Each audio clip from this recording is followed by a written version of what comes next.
Salam sejahtera. Kami dari kumpulan 7 akan membentangkan masalah-masalah utama yang wujud di negara Brunei Darussalam selaras dengan laporan Matlamat Pembangunan Mampan. Negara Brunei ialah sebuah negara kecil yang kaya dengan sumber minyak dan gas yang terletak di sebelah utara Borneo. Brunei merupakan negara kedua tertinggi bagi indeks pembangunan manusia dalam kalangan negara Asia Tenggara selepas Singapura dan dikelaskan sebagai negara maju. Negara Brunei Darussalam ialah merupakan pengeluar minyak yang ketiga di Asia Tenggara. Pengeluaran minyak mentah dan gas asli membentuk hampir separuh daripada keluaran dalam negara kasar iaitu KDNK di negara Brunei. Kerajaan telah membekalkan semua perkhidmatan perubatan dan memberi subsidi beras pada setiap isi rumah. Hal ini menjelaskan bahawa Brunei merupakan salah satu sebuah negara yang maju dan membangun. Namun, terdapat juga beberapa masalah yang timbul di negara Brunei. Kumpulan kami ialah mengenal pasti 3 masalah yang muncul di negara Brunei Darussalam selaras dengan laporan Matlamat Pembangunan Mampan oleh Pertubuhan Bangsa-Bangsa Bersatu. Antaranya ialah mengenal pasti masalah utama berkenaan isu kemiskinan yang muncul di negara Brunei Darussalam selaras dengan laporan Matlamat Pembangunan Mampan oleh Pertubuhan Bangsa-Bangsa Bersatu. Yang kedua ialah mengenal pasti masalah berkenaan pengurusan air dan sanitasi yang muncul di negara Brunei Darussalam selaras dengan laporan Matlamat Pembangunan Mampan oleh Pertubuhan Bangsa-Bangsa Bersatu. Yang ketiga ialah mengenal pasti isu berkenaan sektor minyak dan gas yang muncul di negara Brunei Darussalam selaras dengan laporan Matlamat Pembangunan Mampan oleh Pertubuhan Bangsa-Bangsa Bersatu. Masalah kemiskinan. Kemiskinan merupakan fenomena global termasuk dalam kalangan negara maju. Hal ini jelas membuktikan bahawa setiap negara mempunyai masalah kemiskinan walaupun sesebuah negara tersebut maju. Antaranya ialah seperti negara Brunei. Hal ini kerana negara Brunei telah mencatatkan bahawa isi rumah yang termiskin ialah daripada kumpulan BND 994 iaitu memperolehi pendapatan sebanyak USD 598.8 sebulan adalah menunjukkan golongan ini berpendapatan rendah serta tergolong daripada rakyat yang miskin. Namun, kemiskinan di negara ini bukanlah pada tahap yang kronik kerana rakyat masih mampu mengecapi kemudahan-kemudahan yang disediakan oleh pihak kerajaan. Antaranya ialah seperti perkhidmatan perubatan dan memberikan subsidi beras. Namun, golongan yang berisiko menghadapi kemiskinan ialah seperti belia yang lemah pembelajaran, orang tua, orang berkeperluan khas dan cacat anggota, ketua-ketua keluarga besar serta ibu-ibu tunggal. Seteru itu, golongan ini tidak mempunyai pendapatan bulanan. Lantaran itu, golongan ini tergolong dalam kategori rakyat yang miskin. Terdapat beberapa faktor kemiskinan di negara Brunei, antaranya ialah pendidikan dan peluang pekerjaan. Pendidikan. Mereka dikategorikan miskin adalah kerana mempunyai pelajaran yang rendah serta tidak berkemahiran dan kedudukan ini akan terus berganda kerana kitaran seperti itu akan terus berlaku. Hal ini kerana pelajaran merupakan faktor utama untuk memajukan diri serta memberi sumbangan kepada perkembangan ekonomi negara. Disebabkan itu, tiada sumber pendapatan kerana tiada kemahiran yang membolehkan individu itu untuk memajukan diri. Hal ini menjelaskan bahawa rakyat tempatan yang berpelajaran yang tidak mempunyai pelajaran yang tinggi telah mempengaruhi masalah kemiskinan terus berlaku di negara Brunei Darussalam. Oleh itu, pelbagai bentuk kemahiran dan pendidikan telah diperkenalkan serta diberikan kepada golongan tersebut. Selain itu ialah peluang pekerjaan. Walaupun kerajaan Brunei mengawal imigrasi buruh asing, namun para pekerja asing merupakan sebahagian besar tenaga buruh. Hal ini telah mengancam rakyat tempatan untuk mengisi sebagai pekerja buruh. Hal ini kerana rakyat yang tidak memperoleh pembelajaran yang tinggi, mereka ini akan mengisi kekosongan yang mengisi kekosongan tenaga buruh, namun disebabkan tenaga buruh asing terlalu ramai menyebabkan rakyat tempatan ini tidak mempunyai peluang. Tambahan pula, tenaga buruh asing akan dibayar dengan harga yang rendah berbanding dengan tenaga buruh rakyat tempatan. Hal ini jelas dibuktikan bahawa kerajaan Brunei melaporkan jumlah tenaga buruh sebanyak 1,022,800 orang pada tahun 1999 dengan kadar pengangguran sebanyak 5.5%. Hal ini menjelaskan bahawa berlakunya masalah pengangguran kerana peluang pekerjaan tidak terlalu banyak untuk golongan yang tidak mempunyai pendidikan yang tinggi. Oleh itu, pihak kerajaan telah memperkenalkan pelbagai cara untuk membolehkan rakyat tempatan yang menganggur untuk mengisi kekosongan yang ada di negara Brunei.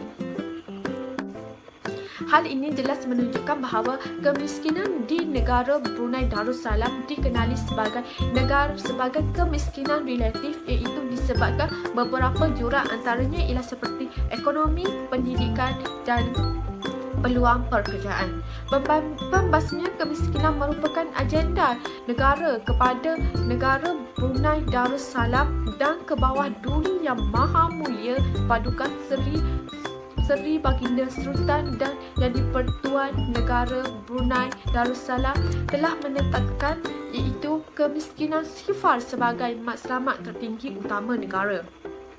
Oleh itu, bagi mengatasi masalah kemiskinan ini, terdapat beberapa langkah telah diambil, antaranya ialah seperti melakukan kajian-kajian untuk mengetahui punca-punca masalah kemiskinan. Assalamualaikum dan salam sejahtera. Saya akan membentangkan masalah yang kedua yang timbul dalam negara Brunei selaras dengan laporan matlamat pembangunan mampan oleh Pertubuhan Bangsa-Bangsa Bersatu, iaitu berkenaan dengan isu pengurusan sumber air. Berkenaan dengan isu pengurusan sumber air ini, negara Brunei Darussalam mendapat tekanan akibat daripada pertumbuhan penduduk dan keperluan perniagaan, di mana semakin bertambah populasi penduduk, ia turut memberi kesan kepada keperluan perniagaan yang tinggi sehingga memberi impak langsung kepada penggunaan air. Seterusnya, negara Brunei Darussalam juga berhadapan dengan cabaran menghadapi air sisa, kualiti keadaan air sungai, sekuriti air dan pentadbiran sumber air untuk mempertahankan kualiti kesejahteraan hidup penduduk serta produktiviti ekonomi.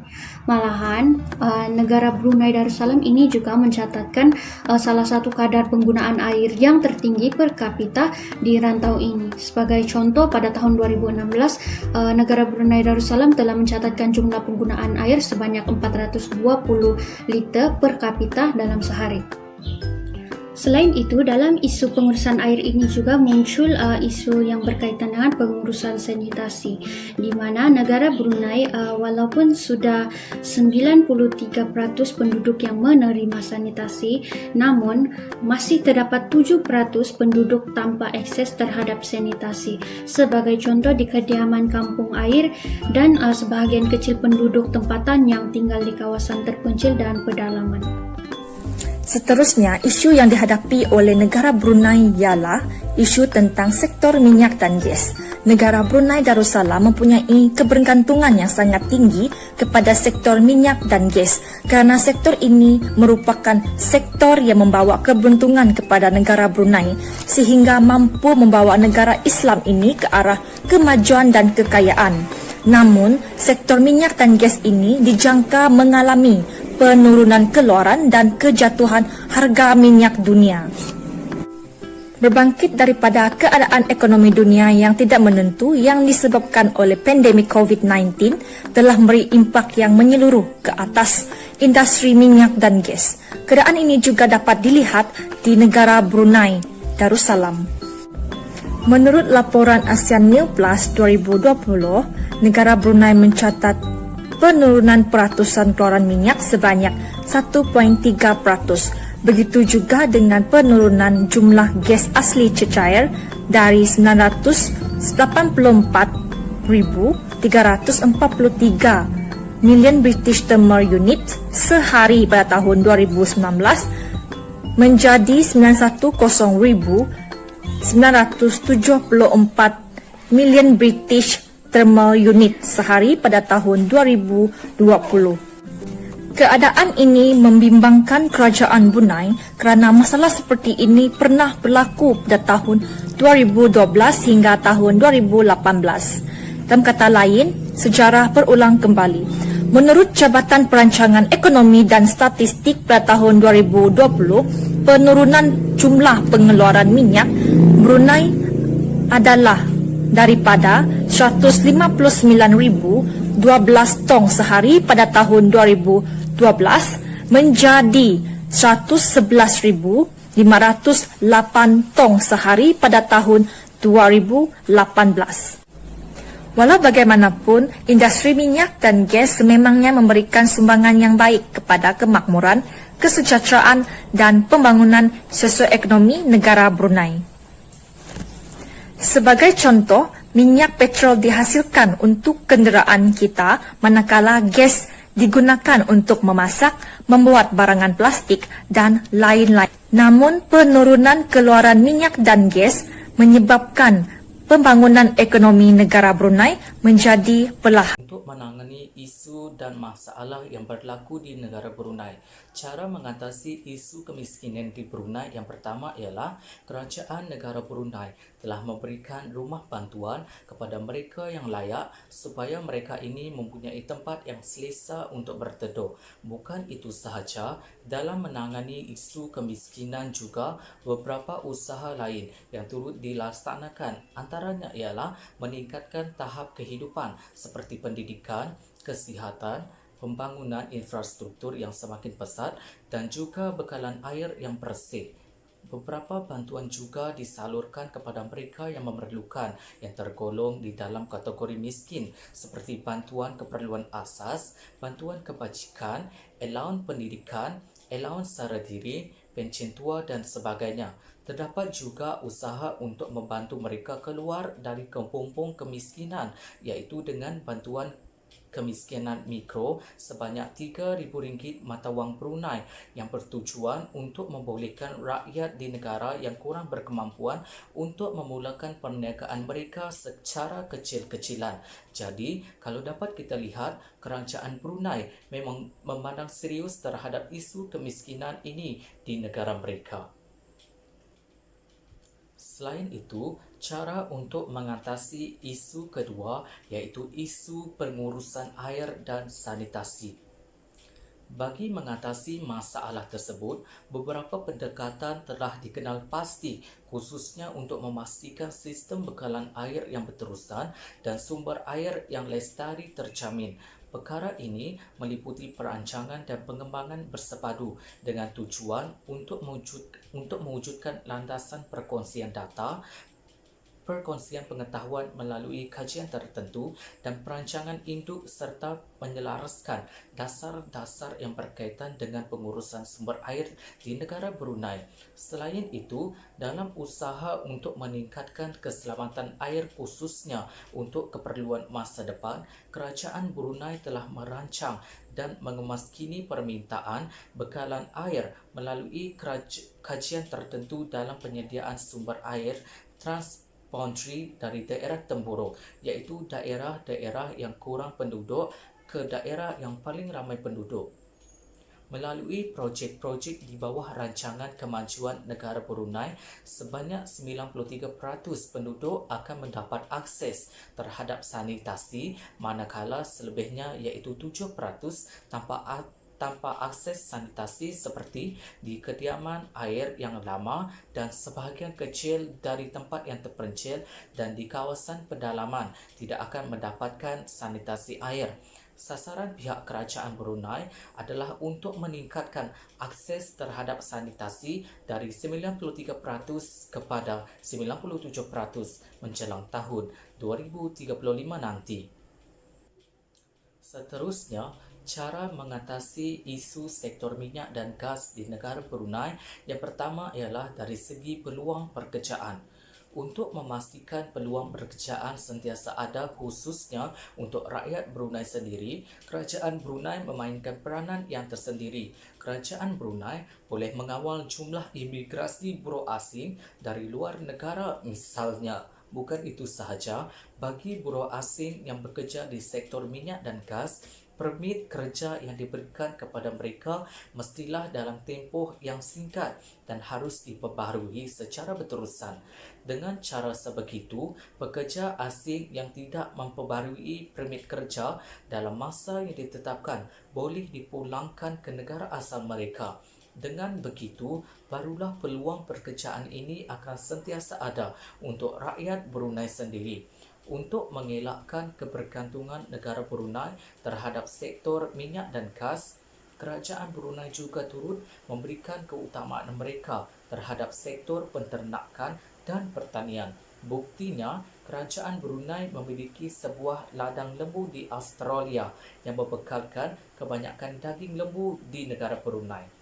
Peternakan dan pertanian adalah antara sektor-sektor perindustrian yang telah dipilih oleh Kerajaan Brunei sebagai keutamaan tertinggi dalam usaha-usahanya untuk mempelbagaikan lagi ekonomi sekaligus untuk mengelakkan lagi terlalu bergantungnya terhadap sektor minyak dan gas. Sebagai kesimpulannya, pandemik COVID-19 telah membawa impak yang sangat besar kepada negara Brunei. Hal ini demikian kerana isu-isu yang telah disebutkan seperti di atas seringkali kita dengari. Bagi mengatasi masalah tersebut, semua pihak, terutamanya pihak Kerajaan Brunei, haruslah bekerja sama dan mempunyai strategi bagi mengatasi masalah seperti ini. Terutamanya bagi isu pengangguran, Kerajaan Brunei harus menyediakan peluang pekerjaan yang banyak kepada penduduk di negara tersebut dan mengurangkan pengambilan buruh asing bagi menjimatkan kos negara tersebut. Bagi isu kemiskinan, Kerajaan Brunei haruslah prihatin terhadap masyarakat tempatan yang terdapat di negara tersebut, di mana kerajaan haruslah memberikan bantuan baik dari segi kewangan ataupun makanan kepada masyarakat yang tidak berkemampuan. Dan pembangunan ekonomi di negara tersebut haruslah ada, misalnya penambahan barangan dan perkhidmatan dalam pasaran, kerana pembangunan ekonomi ini dapat mengurangkan isu kemiskinan yang terdapat di negara tersebut. Begitu juga dengan sektor minyak dan gas. Kerajaan Brunei haruslah mencari alternatif lain selain mempunyai kebergantungan kepada industri ini. Dalam kesungguhan meningkatkan pertumbuhan dan pembangunan ekonomi negara, kementerian-kementerian dan kerajaan-kerajaan Brunei haruslah sentiasa mengambil berat akan kesejahteraan rakyat dan pengurusan alam sekitar yang mampan agar sentiasa seimbang. Sekian, terima kasih.